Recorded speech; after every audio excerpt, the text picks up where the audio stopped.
This podcast is sponsored by... Football has its ups and downs. You can't win every match, but you can win every bet. Start your free trial and earn £30 risk-free today at oddswatchdog.co.uk.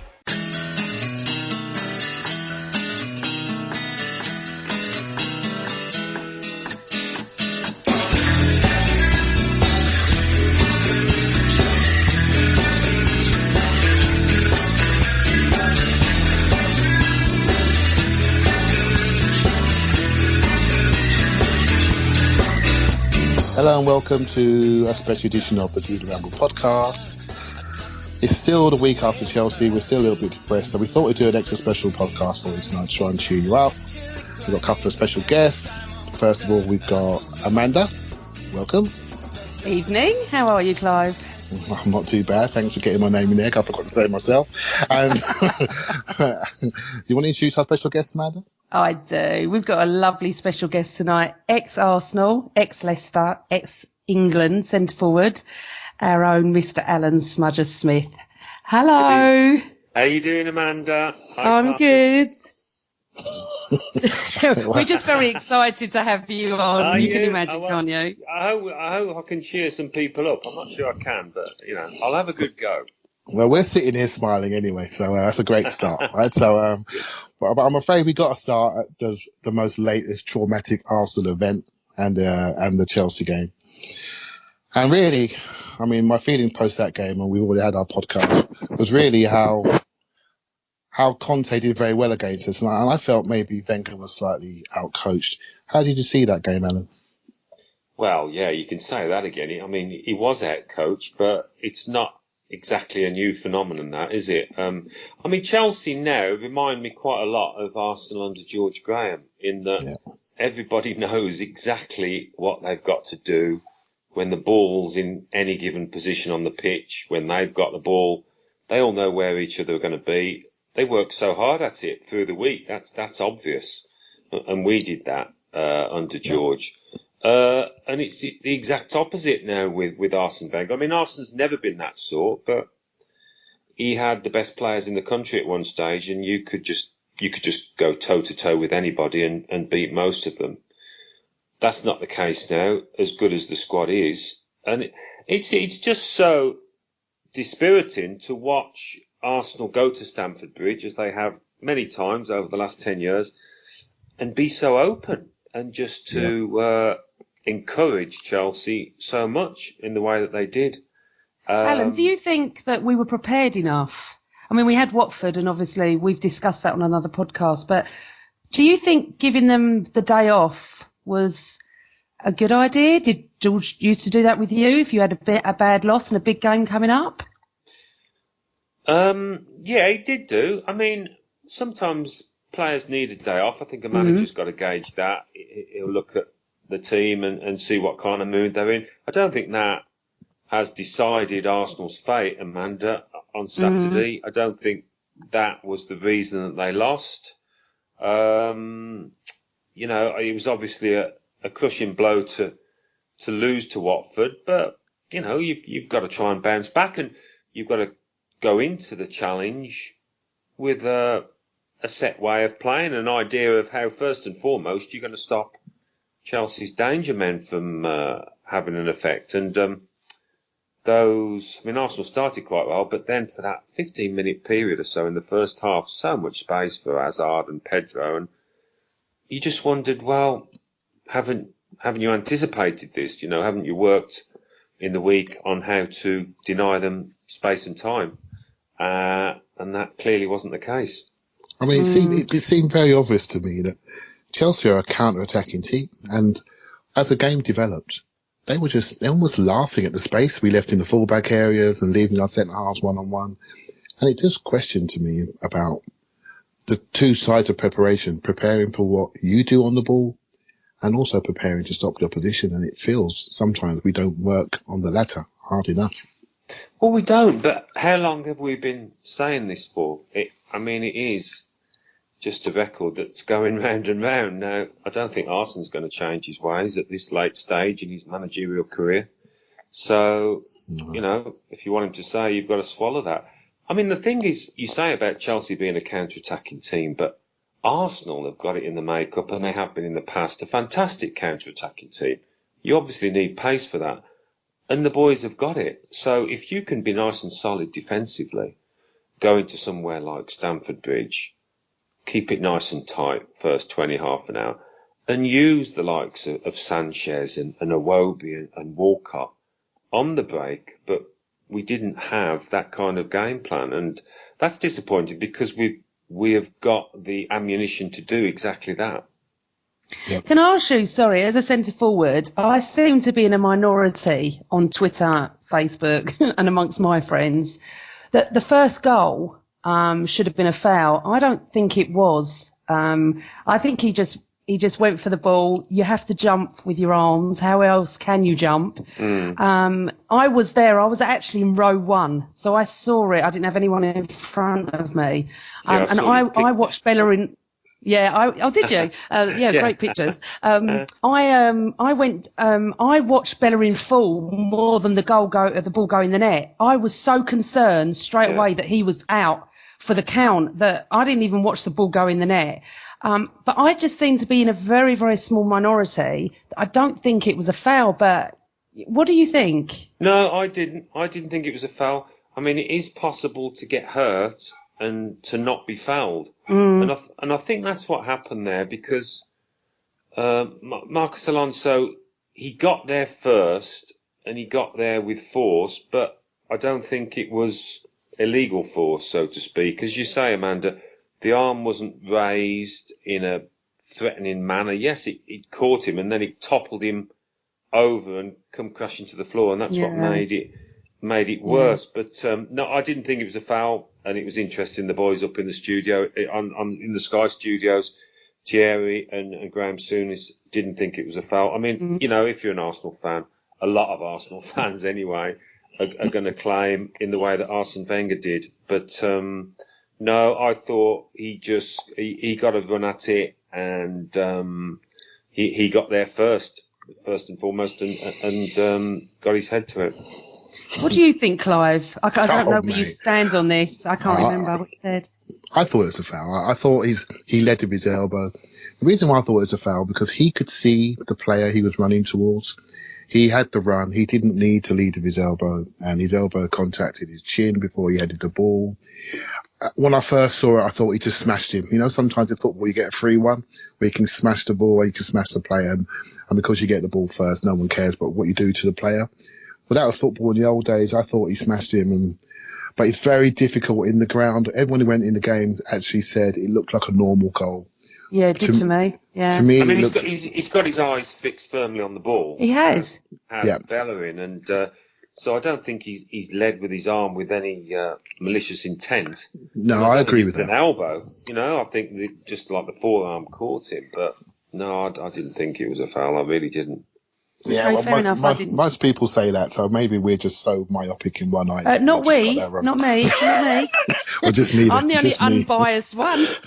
No, there's many. All Arsenal fans apart from one, me and one other. So I'm just saying the people I speak to. But I honestly thought that. And in the grounds, I didn't think it was a foul, and no one around me did. No one went ballistic at the linesman or for anything. So. Okay. I suppose it is another big game that we lost. And our big game record against the top 6 away from home is pretty bad. And over the last few years, we haven't done well. Do you think we've got a mental block, Alan, just in these big moments? Do you think it's a mental block at Arsenal stopping us reaching, getting over the hump in these games? Yeah, I think there's an element of that in it. And I think as a footballer, Clive, you need to go out on the pitch, especially for these big games, knowing what your job is inside out, and I go back to this point of being drilled on the training ground in a way that we were under George, but I don't think they are now. And I think that makes you feel a little uncertain if you think, okay, well, we're going to, make it a big pitch, try and knock the ball about, try and score against them more than trying to stop them score. So I think mentally you're a little unsure of the occasion, and that applies especially against the better teams in the bigger games, and that's why I think partly the boys haven't done as well as they should in these big games. You can look at last two performances at Old Trafford when they've been really poor, and this is against a very average Manchester United side in comparison to what it has been. So there is a problem there, and it's a problem that Arsene Wenger doesn't seem any closer to fixing, unfortunately. Yeah, I'd agree with that. I think sometimes we're caught up in playing the badge and not the team. I mean, Old Trafford last season was probably one of the worst I've seen. A young Manchester United team that we should have beaten, and we didn't have the mentality to deliver. So yeah, I definitely agree with that. Amanda? Yeah, okay. So Alan, we know that you left Arsenal 16 months before Wenger arrived, and in the past you've spoken about your complex relationship with him. How would you describe your relationship with him and the modern Arsenal of today? Yeah, I mean, to be honest, I haven't really got a relationship with Arsene Wenger. He's somebody that I'll see for a brief moment when I'm commentating for Sky, when I'm down in the tunnel, and he might walk past and we'll have a quick shake of hands. It's different when you haven't played for a manager like that. The likes of Lee Dixon, Martin Keown, Wrighty, they've all played under him, so there's a bond there. But I have criticised Arsenal and Wenger over the years, and Arsene, as human nature would have it, doesn't like being criticised. So I think, he's got the hump with me once or twice, as he has with a few ex-Arsenal boys. That's his right. But, I've got a job to do. And for somebody that only played at Highbury, that only trained at London Colney as opposed to the place next door at Shenley, it almost does feel like a different club because it's been under new management for so long, and now, of course, at the Emirates. So there's a certain distance between me and not between me and the club, because it'll always be very close to my heart, but Arsene Wenger's side team, there's not a huge connection. I love to see Arsenal do well, and I want them to do well every time I watch them play. But it's a bit of a strange kind of relationship. Yeah. But there's plenty of ex-Arsenal lads will be the same. It's just that I sometimes see Wenger in the way that they might not do. That's fair enough, But, going back to your Highbury days, so when you arrived from Leicester, what were the major differences and what first impressions did you have of George Graham's Arsenal? And also, what did George say to you to make you sign? We want to know the ins and outs. Well, he didn't, give me a shed load of money and it made it impossible for me to turn it down. And George wasn't actually there when I signed. They were in Portugal on a mid-season trip. I think there was a bit of bother on that trip as well. Bit of a scuffle in some nightclub, I don't know. But Ken Fryer did all the negotiating and the signing of the contract, and then George came back. But the first thing I remember was the extra quality and intensity in the training, a step up from Leicester, and how much harder it was, say, if we did 1v1s and I might be up against David O'Leary trying to get round him and get a shot on goal. How difficult it was. Somebody like him, he'd never go to ground, always stay on his feet, and he'd just usher you up a blind alley. But, all the players that you were training with throughout the week, they were just that little bit much better than the lads I've been used to at Leicester. And on a match day, it was the scrutiny, the media attention. I remember I didn't score for my first 3 games. We played Liverpool at home and then QPR, then Man United away. We didn't win any of those. And then there was a story in the back page of the Sun that Arsenal were going to sign Kerry Dixon and he was going to come in and replace me because I hadn't scored for the first 3 games. And at Leicester, that just didn't happen. So that was a very early indication of the pressure and scrutiny at a big, big club. Absolutely. I mean, so Alan, I know you managed to win all the domestic honours with Arsenal, and there's one night that no Arsenal fan alive will ever forget. What was your memories of the day that Tony Adams dropped Steve Morrow? I mean, not that night actually. So really, what was your memories of Anfield '89? Because I'm not sure if Amanda may have mentioned she was there. She might. Yeah, I believe she was. Yeah. She may have just mentioned that in passing once or twice. Clive, I've interviewed Alan about this for about 15, 20 minutes outside a pub. Do you remember that, Alan? I do, of course I do. Outside of Tollington, yeah. You're going to love it. They're going to make a film, aren't they? I've already done an interview for it. Yeah, that's what I was going to ask you as well. But Clive, I've already spoken to Alan about this. I'll let him continue. No, I mean I was with Merce and Perry Groves last night actually doing a Q&A thing, and we were talking about them the whole day. Then the day leading up to the night, we went up there. You know, the coach journey, the atmosphere I thought was quite chipper. We were all having a bit of a laugh and a joke, and it was a sense of what have we got to lose? Nobody fancies us. All the newspapers were forecasting a Liverpool win. And there was a feeling that, you know, we'd tripped on the final hurdle really by losing to Derby and drawing at home to Wimbledon. Yeah. So we just thought, well, let's just go up there and give it a go, give it our best shot. So from that point of view, I felt relaxed, and I think a lot of the boys did. I mean, we went up and checked into the hotel, had lunch, went to bed as we quite often did.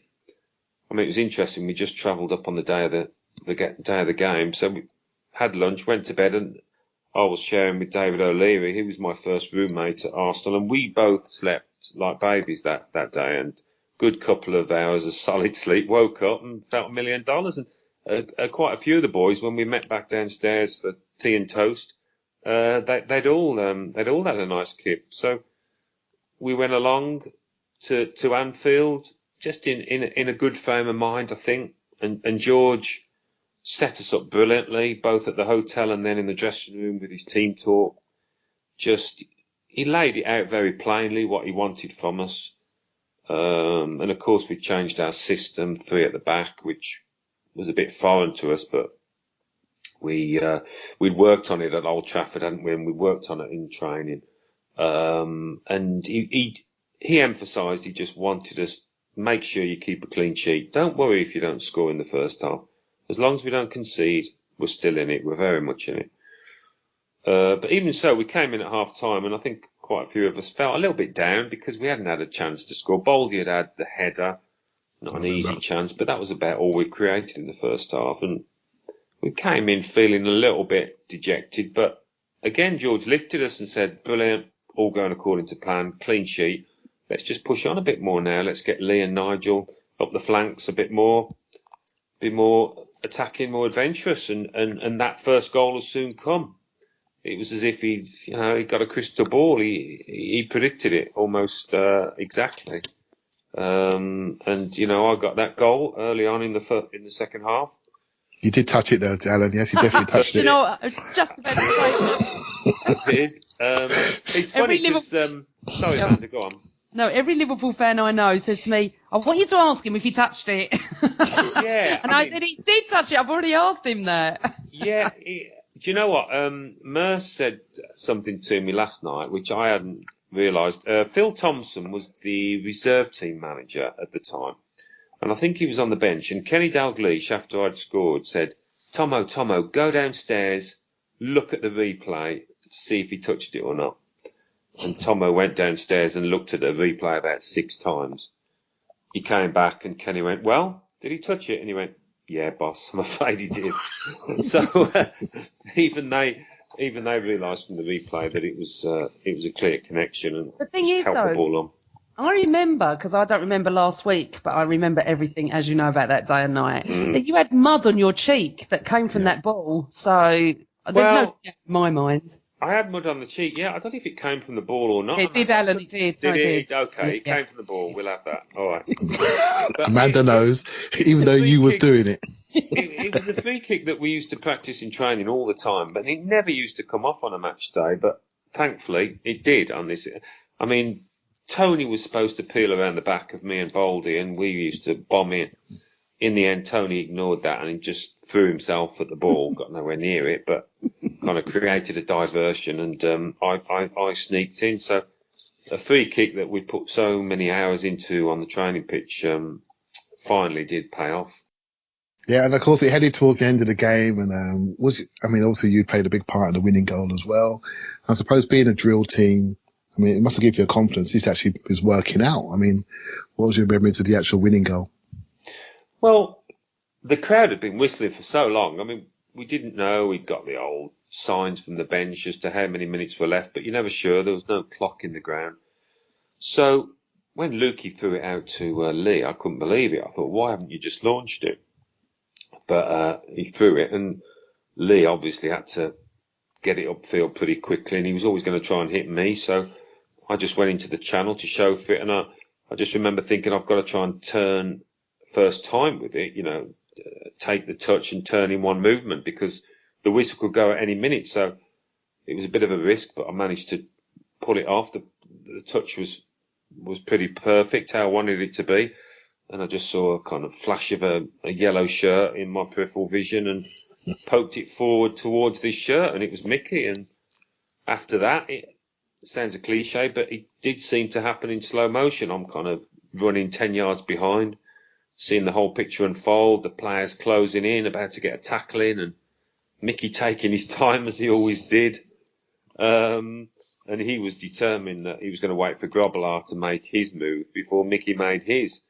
And fraction of a second later, of course, and it would have been he would have been too late. But he poked it in just when he wanted to, and then of course, it was bedlam, wasn't it?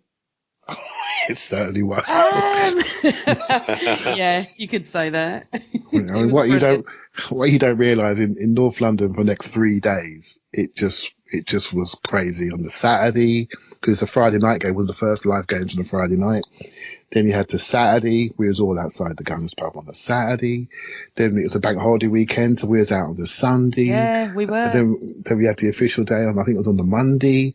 I mean, I put on about 2 stone that weekend. I'm still trying to lose, right? So it's actually, it was a very heavy weekend. And I think, I wish sometimes the players knew how much joy they give so many people on a match like that. Well, I think we did, I mean, the open top bus ride, was that on the Monday? I thought it was on the Sunday. It might have been.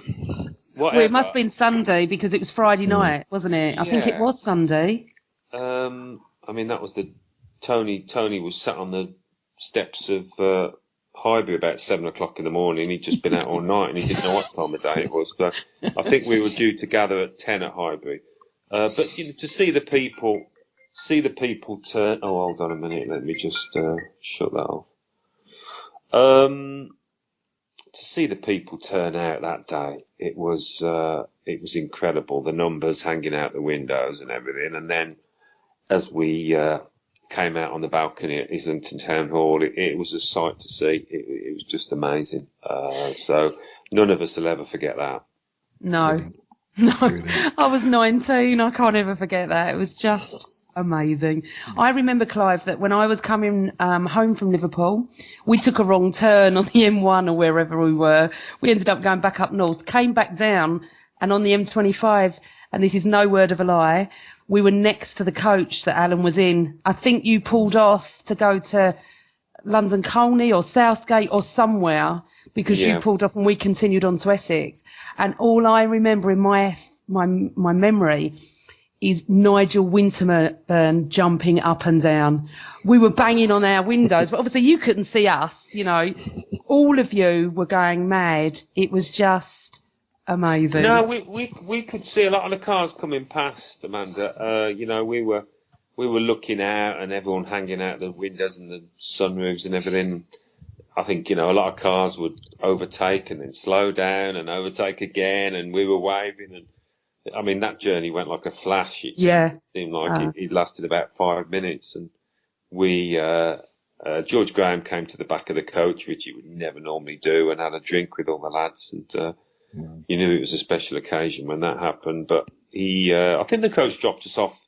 We went to Southgate and this that's right, snooker club called Winners, I think it was, which I don't know who had organised it, but the boys that owned it had laid on a bit of food and that, and Wow. we just went back there for a few hours for a drink.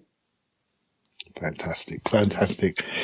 Well, that's a great night, and there's another great night that you had a big part to play in, and that was in Copenhagen in '94, and it was actually my first European away day, and I wasn't sure what to expect. And when we arrived in the city, it was just Arsenal fans everywhere, and we completely dominated the stadium. How did you players feel when you probably walked out into that stadium on that night? What was your initial feelings? But we thought, blimey, we were playing at Highbury, because it wasn't dissimilar to Highbury, kind of. I know it was a new stadium, but you know what I mean? Those 4 stands, and obviously it was all red and white. So there was the Parma fans behind the right-hand goal. Yeah. But I don't think Italians traditionally travel that well anyway. But I don't know, they only seemed to have about 3,000 or 4,000. So we wondered about that. But it was great. It was great to have that many fans, and we needed them really on a night like that when. We were so much underdogs, it was untrue because Whitey was suspended and Martin Keown failed a fitness test. John Jensen had done his cruciate. So it certainly wasn't our strongest lineup. But again, that back four, Tony Adams always says that was when it was at its peak, the back four in '94. Yeah. He said... It was never any better than that. And, of course, David Seaman was in fantastic form and pulled off some brilliant saves that night. Saves.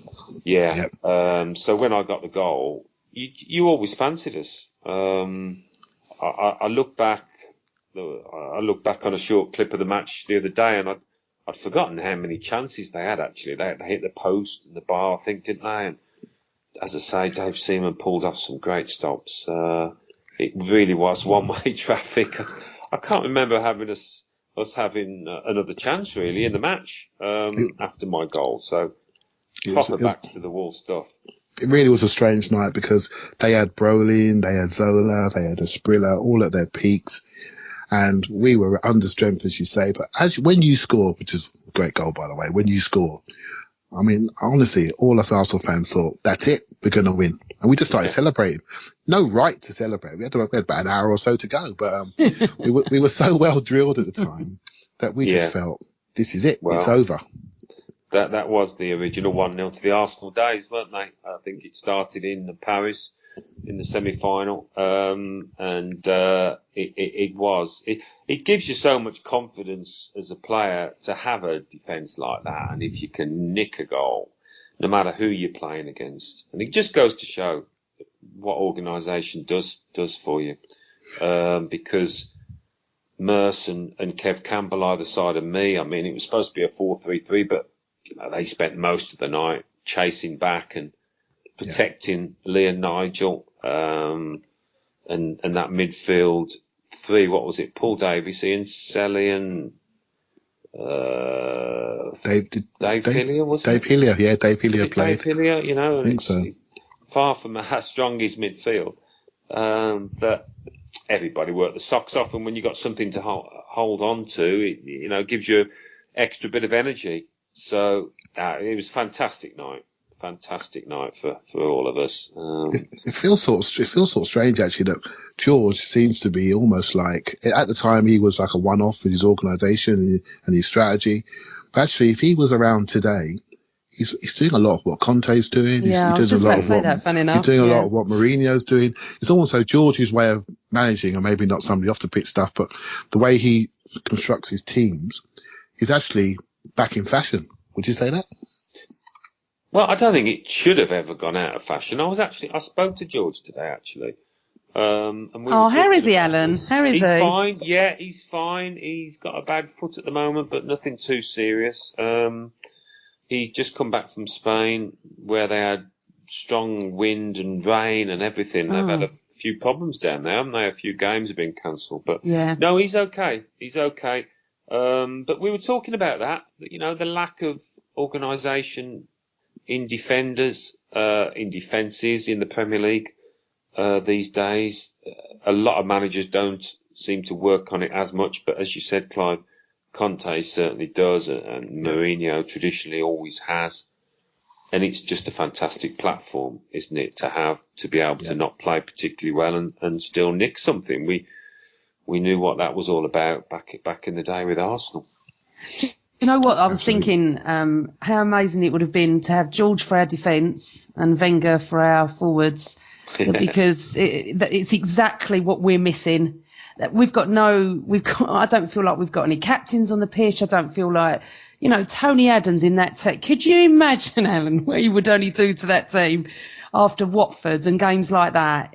I mean, I know you can't comment, but I can. I know he would have gone absolutely ballistic at that. Well, no, he would have. But you know what, Amanda, as well? I was looking at the game against Chelsea the other day, and Tony and Baldy would certainly not have allowed those fullbacks to be like 20 yards up the pitch, hooking those touch lines. They would have been screaming for them to come back and tuck in at least one of them. Yeah. And somebody to blooming get close to Eden Hazard. Yes. Quite often wandering around in acres of space. So it's just that dominance, that authority to say, hey, you, get back here. Where do you think you're going? You can't see Koscielny doing that, can you? Definitely not Mustafi doing that. It's just not there. We just haven't got the Tony, the Steve, the Martin, have we? We just haven't got it. Well, we haven't, but it's not even in the culture of the team and the club, is it? Because George would agree with Tony if he's screaming for the fullback to get back in. Arsene probably not necessarily would. He wants him to join in with the attack and provide some width for the team. I don't know. So it's just a different culture altogether. That's a big thing. Sorry, I remember watching a Champions League match at the Emirates a couple of years ago. I cannot remember because I'm no good on stats. When Sanya was over the halfway line and I was screaming at him to get back, and we did concede a goal because of this reason. And I said to my dad, if this was George Graham and Tony Adams, it'd have been hauled off the pitch because he was so far up. He was virtually in front of where I sit, and that's near the North Bank. Yeah. And you're right, completely correct. They're too far up. On Saturday. It's different philosophy, isn't it? Different philosophy completely. They want to overload in wide areas. They want to use fullbacks for building play rather than stopping play. And it's just a completely different philosophy between the two managers. Yeah, well, I can't really add much to that. I mean, it's the fact that we've been saying it for so long as well. It's costing us. It's a strange time at the club, really, isn't it? Because so many other fans of other teams think Arsenal fans are just, they don't know they're born. You're finishing in the top 4 Champions League. You've just won the FA Cup twice. Beautiful stadium. What are you moaning about? But everybody wants to feel that you can progress, you can get better, and I think the majority of Arsenal fans feel that that's not on the cards at the moment. That they are stuck in a rut, the team. So the worrying thing is, Alan, that our competitive landscape, and Spurs, Chelsea, they're looking to build new stadiums. Chelsea are obviously very successful, and Spurs are not standing still. So that only adds to the anxiety that Arsenal fans feel. Yeah, I mean, all I'd say about that, Clive, is that Spurs have got to do what we did. They've got to pay for that stadium, haven't they? Yeah. And, I don't think they're going to have a benefactor like Abramovich who is just going to pay for it, write it off. They're going to probably have to do it in a similar style to Arsenal. So that's going to be a real test for Pochettino and his players, if they can do what Arsenal did. I mean, that was a fantastic achievement looking back on a limited budget. But, I think we've moved through that period now and you're looking for more. But Chelsea maybe is a different situation. But if you have to move out of Stamford Bridge again, that it's not going to be playing on a strange ground in the way that Spurs next season. That's going to be a hard season for them, playing at Wembley. True. And it's not been officially announced, I think, but it's more or less certain. Yeah. Playing at Wembley every other week, I would struggle to see them challenging for the title doing that. Well, look at West Ham, how they're struggling, in a different ground. Yeah, I agree with that. Yeah, Spurs. Go on. Sorry, go on. I was just going to say, watching Spurs in Champions League, to see a talented side be outplayed so much at home or at Wembley on that big pitch, and I think they're very much suited to a smaller pitch at White Hart Lane, and I think they struggled. I really do. I think they struggled, and that could continue. Yeah. Well, as you said, as Amanda said, West Ham as well. I mean, that's their permanent ground, but I think Tottenham, it's going to be nice and tight. The design looks really good, but there's no doubt you move away, and mentally it affects you. Absolutely. And Tottenham's got one of those old-fashioned grounds that whenever you go there, everything is so close and so loud. They're going to experience what we have at the Emirates, I think. Yeah, I hope so. The Emirates, when everyone's behind the team and the team's playing well, the place can generate a good atmosphere. I mean, you know more than me, both of you. I've obviously been there a lot, and I've seen some very good atmospheres. But the fact is, the team hasn't been as successful as it was at Highbury, so there aren't as many memories there, are there? And it still doesn't quite feel like home because of that. You know, if we'd won the league a couple of times there, and you know, you've got memories to go with the surroundings, but hasn't happened as yet. I find it tough, Alan, because Highbury I was born in, as in my first games when I was 4 and 5, and went till it, you know, we left. None of us wanted to leave. We understood why. You go to the Emirates and, you know, it isn't a great atmosphere. It is quite soulless, unfortunately, just the way it is. I don't think it helps that there isn't standing, you know, because at away games, we don't stop singing. It's brilliant at away games. It's never going to be home, unfortunately. Not for me. Like you saying about, no, never. Like you say with your relationship with Wenger because you didn't play under him, and Emirates because you didn't play there. I feel like that. I feel like Highbury, Righty, you lot. You know, I remember John Devine and all that years. You know, even way before any of that. I came in probably towards like Liam Brady's last. So for me, they're my memories. You know, I've been to the Emirates since it's opened. And you try because it's the club you love and it's a club you follow and support.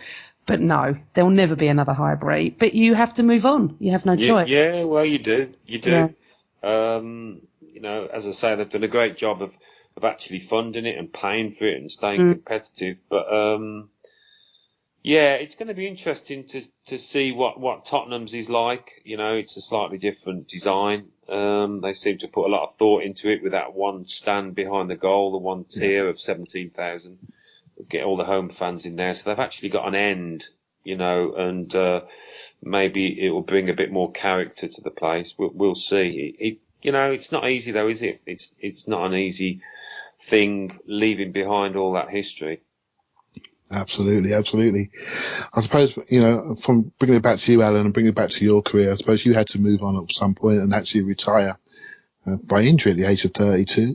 How did you manage that emotionally, and what made you decide to train as a journalist? Well, emotionally, it's pretty hard to take. That's been your job. It was mine for 13 years, and I wouldn't say it came out of the blue. I had a feeling for a few months that I wasn't going to recover from the injury, but when it's told to you in stark terms, it's a real shock, and you think, well, what am I going to do now? I mean, I didn't really train as a journalist. I did start a feature writing course, a correspondence one, which I didn't finish, but I started writing a few columns for the Evening Standard. Michael Hart, the chief football writer there, asked me to do a column about my experiences of retiring, going in to pick up my boots and saying goodbye to the lads and all that. And that got in the Standard. And then I did a few more that season, and it went on from there. I started writing for the Telegraph. So that was something I'd always felt I'd quite like a crack at writing, because I'd had a decent education and everything, and you know, not many players, very few players actually do write. You know, loads have ghosted articles where a journalist will do it for them after a chat, but not many sit down and bash it out on a keyboard. So it was good thing for me, a good way to stay in touch with the game and to still go to matches. I didn't want to be a coach. So it worked out really well alongside my Sky stuff, which gradually built up as the years went by. Yeah, absolutely. So you're now doing lots of co-commentary now, and even to the point now you're actually on FIFA 17 as a co-commentator on there. So, well, I think you'll find I've been on 11, 12, 13, 14, 15, 16, yeah. 17. So all the kids now used to your voice, right? So you made to span generations very smartly. But so have you got any other further media ambitions as you develop this side of your career? To hang in there, I think. Yeah. I've been lucky.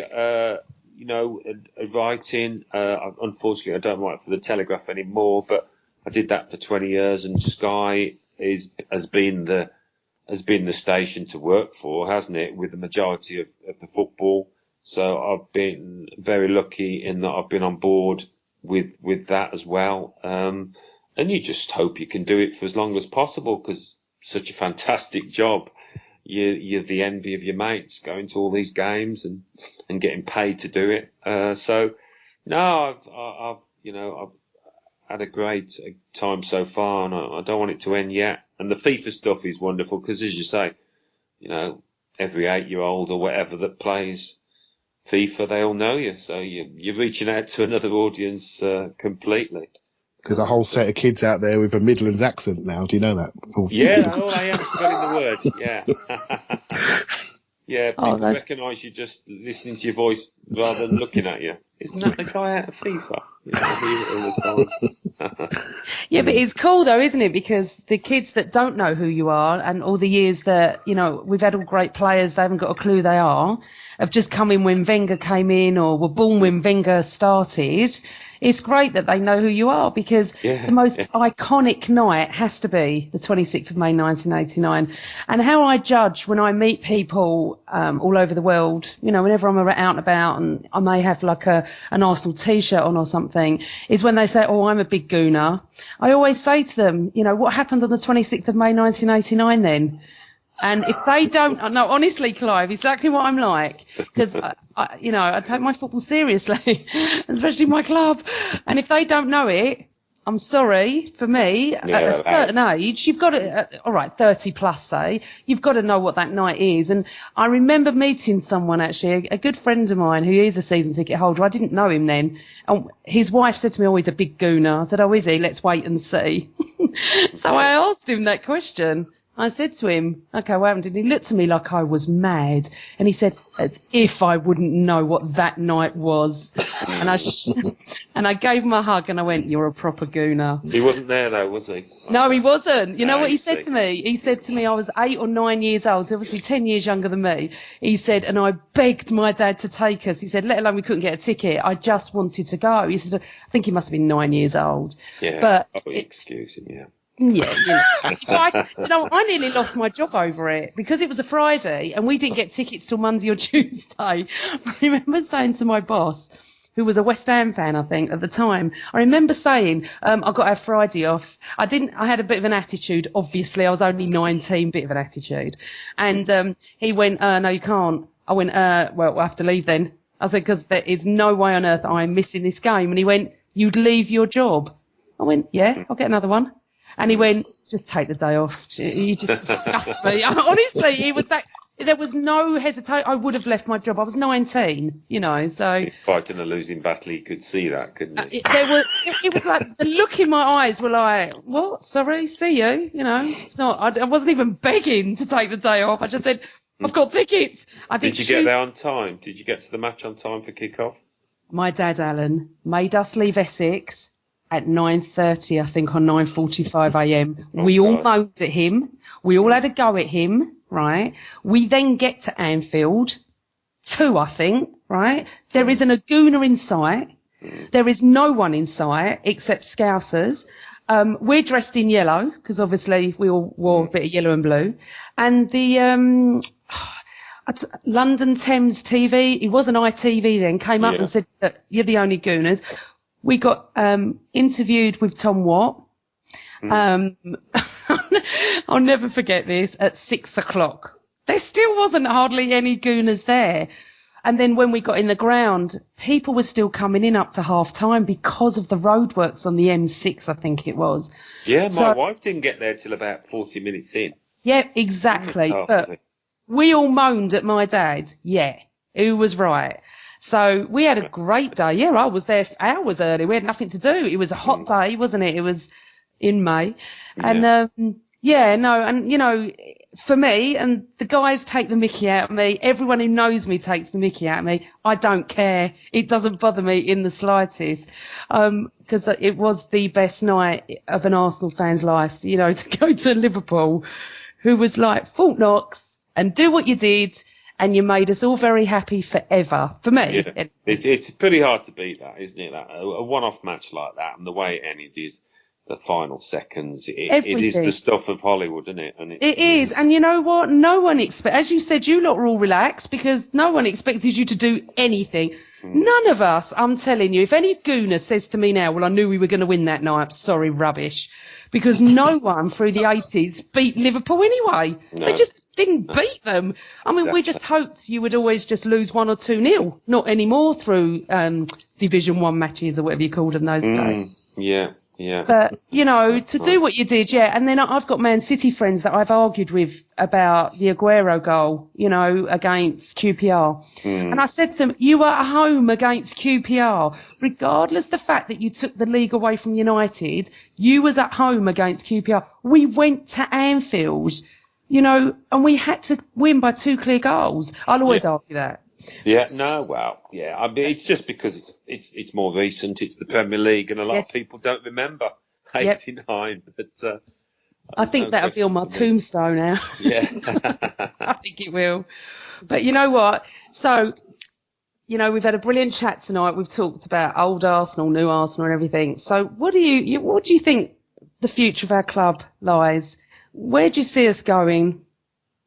Oh, God, I don't know. I mean, it should be a bright future, shouldn't it? Because, the stadium is nearly paid off. There's 60,000 sometimes loyal supporters. Well, they always turn up, don't they, whether they're unhappy with Wenger or not. Yeah, we always do. Arsenal have got a great advantage in that they're in London. That is very attractive to foreign lads. The best foreign lads, with all due respect, they don't really want to go to Manchester and live in Cheshire. They want to come to London. So that's a great selling point. So moving forward, the club, commercially, I think it's growing and growing. It brings in a lot of money. It should be able to pay the wages. I know it's sometimes you can't always pay what Man City, for example, are paying, or Chelsea, but they can get pretty close these days. So, they should be in a very competitive position. No reason why they shouldn't. And let's hope that's the case. It's going to be a very interesting few months seeing whether Arsene Wenger does decide to stay, and if he doesn't, who do the club turn their sights to? It's a big point in Arsenal's history, you might say, if Wenger were to leave after 20 odd years. It's a different path they've got to take then. But I think Arsenal fans should be optimistic. Yep, I would agree with that. And I'm not scared of the future. I think we're well positioned, and if Wenger stays, and so be it. But if he goes, he's laid a lot of foundations that we can grow from, and it doesn't scare me change, not one bit. No. So anyway, I think we'll leave it there. So, Alan, thank you very, very much for giving your time. No, it's been a pleasure. It's been lovely to talk to you both, going down memory lane. And, oh, no, thank you. Alan gets me on the WhatsApp going, do you mind coming on the podcast again? Exactly. I appreciate it. I mean, for me and Clive, because obviously we're of that age, we saw you play live many times. A lot, yeah. All the time. Happy days they were. It was fantastic, and thank you so much, for coming on and talking to us. Our Twitter listeners, our Facebook, YouTube, wherever, will love this, I'm sure. Great. Brilliant. Thanks a lot. And to close out, that was a Gooner Ramble special with Alan Smith. Please like, subscribe, and I hope you enjoyed it. Thank you very much. This podcast is sponsored by... Football has its ups and downs. You can't win every match, but you can win every bet. Start your free trial and earn £30 risk-free today at oddswatchdog.co.uk.